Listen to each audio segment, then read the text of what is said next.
Break out the folding chairs. It's time to talk about how to confront others.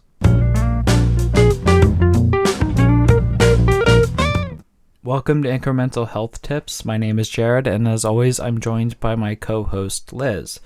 Today, we're going to be talking about how you can prepare to confront another person on whatever issue you wish to confront them on. So Liz, I think the logical place to start with preparing to confront is asking yourself the question of should you? So what would you say is worth confronting somebody on as opposed to maybe just having a discussion with them?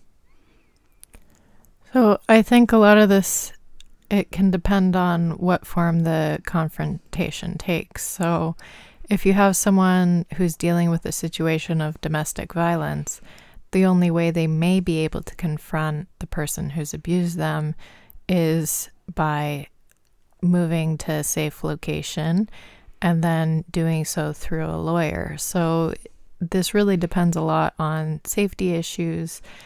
And so what we're going to focus on today is situations where there has never been any violence. So there's assumption that even if the person becomes angry, their physical safety is okay if they confront someone. Right. So obviously you would not want to confront, if at all possible, someone if there is a concern for your safety or well-being in some way.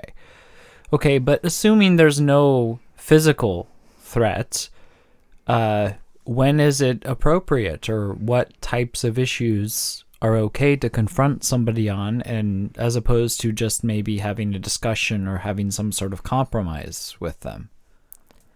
Well, a discussion would be more about, what would you like to do today? Whereas confronting moves more towards a specific behavior or action that is harmful in some way. So let's say someone's a smoker or someone's easily angered, or there's something that just doesn't seem quite right and you want to address that issue. Or express your concerns, yes, I guess, relating to that issue. Because being concerned about somebody smoking could be a discussion, and it also could be a confrontation. I think it all just depends a little bit on tone and what the desired outcome is. Well, from a clinical perspective, confrontation can be very indirect, very subtle. It's not the way that most people think of it.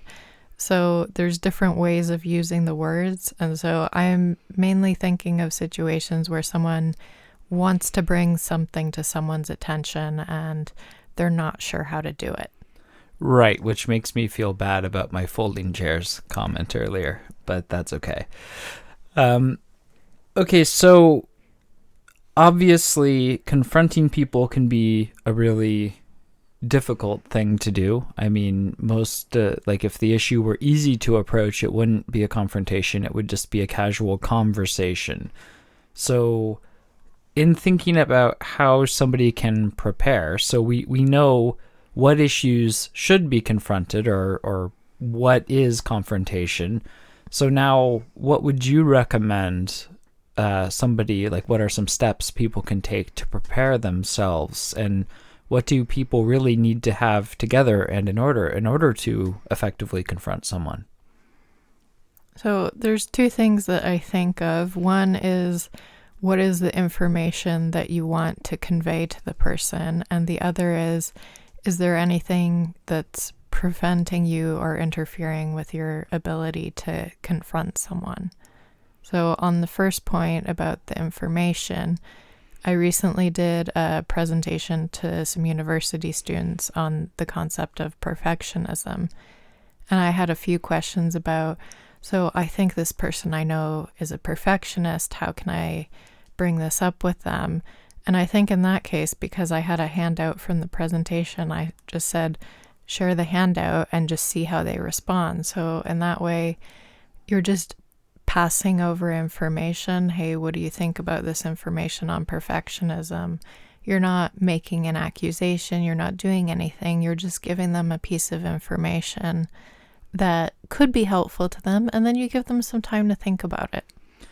Well, as well, and I think it's an important aspect of that is what you are confronting the person on might be something they're well aware of. I'm just thinking to somebody that I know who has an issue. It's a little bit of a hoarding issue where they just see things that are potentially useful, and so they keep these things even though these things will not ever be used by them probably. And this person, when discussing things, frequently expresses the desire to, be more organized, to tidy up their home and these sorts of things. And so confronting this person on that, if I were more involved in this person's life, maybe this would be a bigger concern for me to confront them with. But as it's not, bringing this to their attention, they're already well aware of it. So maybe coming at it from a bit of a different approach by just, asking them if they've thought about strategies to get more organized. And obviously getting rid of things they don't need is a part of that, but maybe they're just not in the headspace to be ready for that just yet. Yeah, and I mean, as well, something like hoarding, you might not think of it as being a mental health issue, but it can actually be a subtype of OCD. And so you might think, oh, you just have to get rid of things, but it can actually be a lot more difficult for someone when they have this subtype of OCD. And so bringing it up to them and saying, hey, are you aware that hoarding can actually be a subtype of OCD? And just having a conversation about that can let them think about, well, maybe they do need some mental health therapy in order to help address this issue. Well, I think the thing that sticks out to me as the tipping point of whether or not you should confront somebody, and this hoarding example brought it to my mind, is if it really impacts this person's ability to function or your ability to function. So like if you have a difference of opinion on some issue that's not important, that's not necessarily worth a confrontation. But if this person's hoarding habit, as we've been discussing, prevents them from enjoying a quality of life, or in some way is disruptive to their daily functioning, then maybe that is an issue that they should seek further help for. The other thing I think we should touch on is that the issue that is being confronted sometimes is a bit more nuanced, or is not as simple as you think it is. So like you mentioned OCD, with OCD, that might actually entail some aspects like hoarding. And so there may be a deeper rooted issue that you may need to seek additional help or resources in order to diagnose and take care of. Yeah, and I think this is one of these things where a lot of times people don't really realize how what they're going through could be related to a mental illness, and that there are ways to treat it that can help them with improved functioning.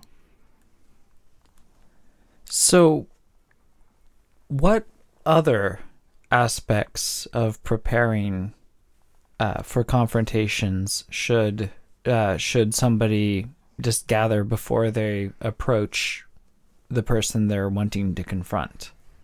Well, the main issue that I've dealt with in therapy is addressing people's fears about confronting someone.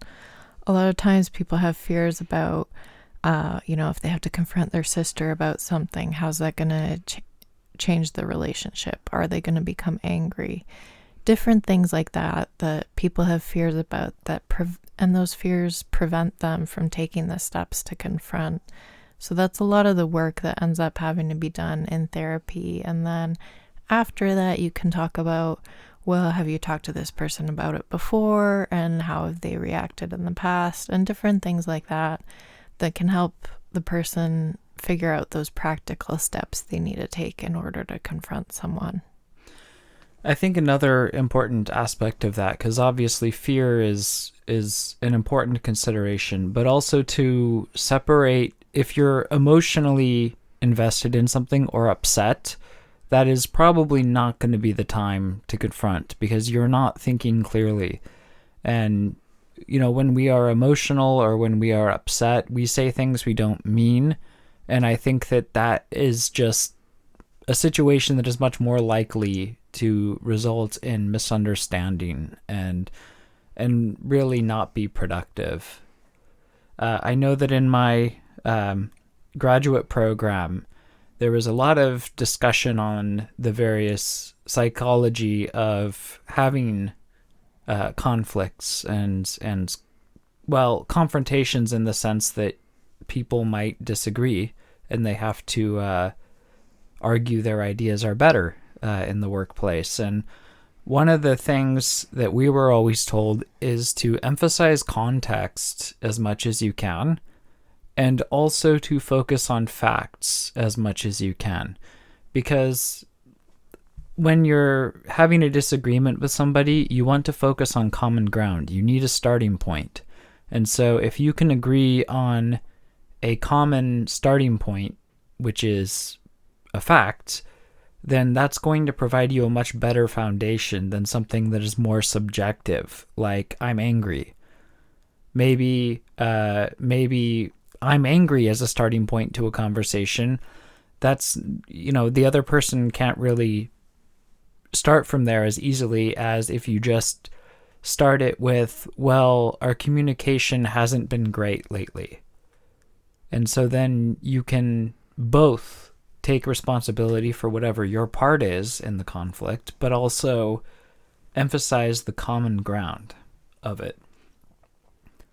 Yeah, and I think one of the points that people can get kind of stuck on is they think if they're confronting someone, then they have to convince them in one conversation, or, they've failed in their goal of changing the person's mind. And I think if you're trying to get someone to change their mind, to, recognize something new about themselves, or to change their behavior or something like that, this is usually a process that's going to involve more than one conversation. And so recognizing you're just trying, in that first step, you're just trying to plant a little seed to get them thinking about this issue and get them to make some movement towards change. You're not trying to create all that change just in one conversation. Well, having realistic expectations is really important, and that's where I think having a therapist or someone that you can trust bounce off, to bounce off what you're thinking, and they may have perspective you hadn't considered. And so I do think that prior to confronting somebody, you really need to give it a lot of thought on what the goal is and establish realistic expectations. All right, well, I think that's all the time we have for today. But if you enjoy our content, please consider liking, sharing, and subscribing. We upload new podcast episodes every Tuesday at 11 p.m. Eastern. And we also on YouTube have been uploading daily shorts videos with just little quick mental health tips. And until next time, remember that small steps can lead to big changes. We'll see you next time.